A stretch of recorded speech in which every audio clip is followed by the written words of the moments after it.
Welcome back to Trash Talk, episode 2. I am Justin Marvel. This is Mark Moore. We're here talking NFL football tonight. It's been somewhat overshadowed, surprisingly enough. The league, I mean, that's the biggest thing in American sports. It's been overshadowed by NBA free agency, but there's only 50 days left to the start of the season. Mark, what are you looking forward to most? I'm actually looking forward to see how the Denver Broncos play after how they got whooped by the Seattle Seahawks. By play, you mean rebound?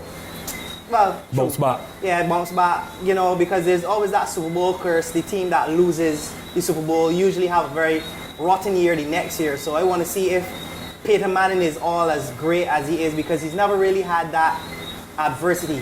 He's always, everything seems to come so easy to him. Like, he's the greatest regular season quarterback, all these passing yards, all these MVPs, but he's never really had that. And only one Super Bowl.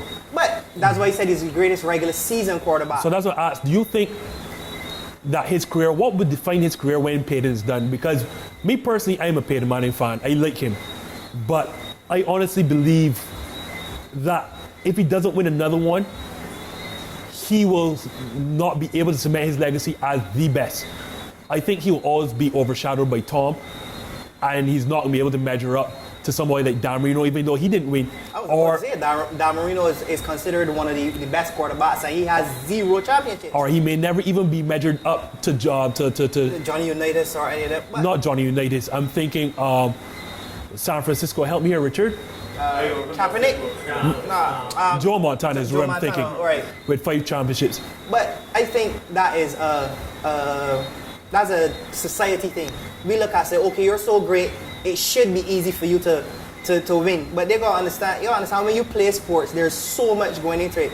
You could you could be the greatest quarterback, and you could wake up one day and just not feel it, and it just might happen to be the Super Bowl. So it happens. There's so much that goes into winning a championship, and to win one is a feat in itself. Let alone 2, 3. Okay, fine. Yes, eras change. We have different mentalities. Back in the day with Joe Montana, it was more of a run game. Yes, he could pass, but it was heavily on the run. Now everything is, you drop back 7, air it out. You get big passing games. Like Peyton Manning had he has over how many 300-game passing games? I don't even know. About 20 years ago, that would have sounded ludicrous, because nobody was dropping back to pass the ball that much.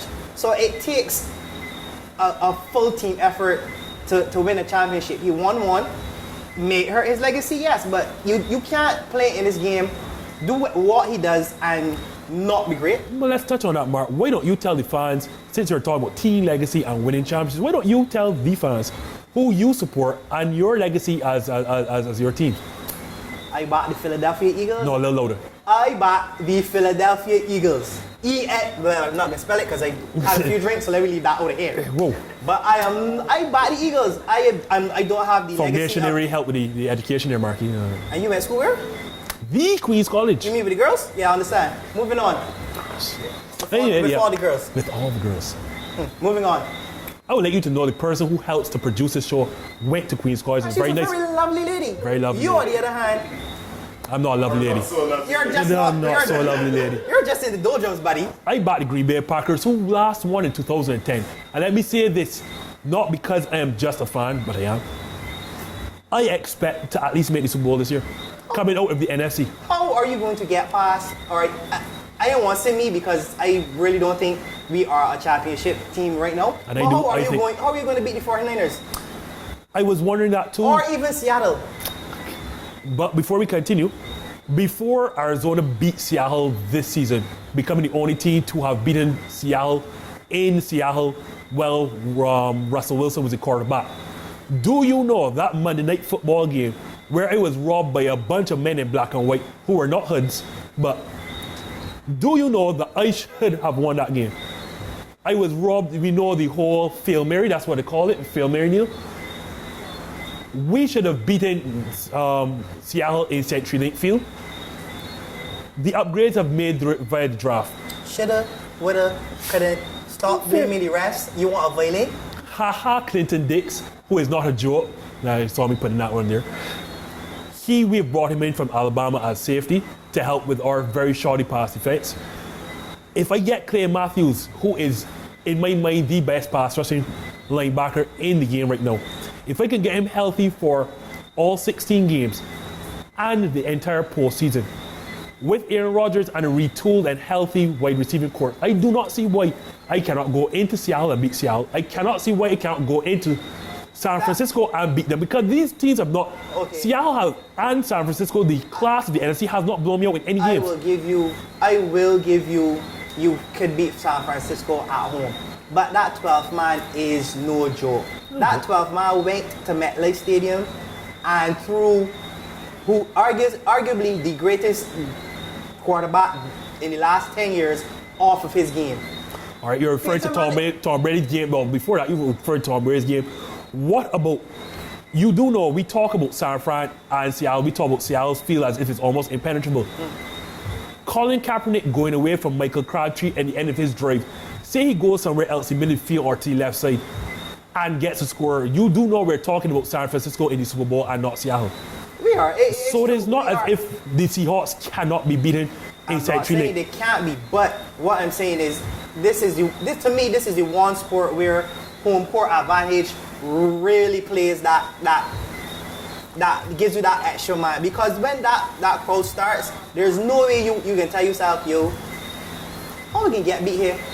No, they're gonna give that extra push. And like you said, he goes away from Michael Crabtree being defended by Sherman. If he goes the other side of the field, well, given the Eagles, you have to go there because that is your star receiver. But you're being covered by the league's best, though. But you still have to test him. He's the league best, but they still threw at Revis. Darrelle Revis. How are we talking about it now? Other than that, though, Mark, what else are we looking for the NFL? Just to see who gets to the Super Bowl, because again, like we said, we got at least 3-4 teams in the NFC, and the AFC is, I think that's probably as wide as open as it's been. It is trash talk. We're not finishing it. Call it, Mark. Call it? Call the 2 Super Bowl contestants. Oh, well, if we can do trash talk, you got Eagles against whichever poppy team come out. All right, this is definitely trash talk. We are going with the informed opinion here. We are going Green Bay. I don't see Chris Berman. I don't see any of them. Why you informing anybody? Again, what do you really know? Nothing. Good. I do know. Green Bay and Denver for the Super Bowl. Remember, I said it. Write it down. Today is what? July the what? July the whatever. July the whatever. So you're July the whatever. That's what we're going with. Yeah. July the whatever. Green Bay Packers and the Denver Broncos will meet for the Super Bowl. You're looking to avenge that loss from the 90s, aren't you? It still hurts. I cried. That's the only time I've ever cried. You cried when Shaq left you? No, I cried when Optimus Prime died on film. It really hurt my heart. Mine too. Anyhow, get away from Optimus Prime because he doesn't play sports. This has been Trash Talk. I am Justin Marvel. I'm Mark Moore. We're out.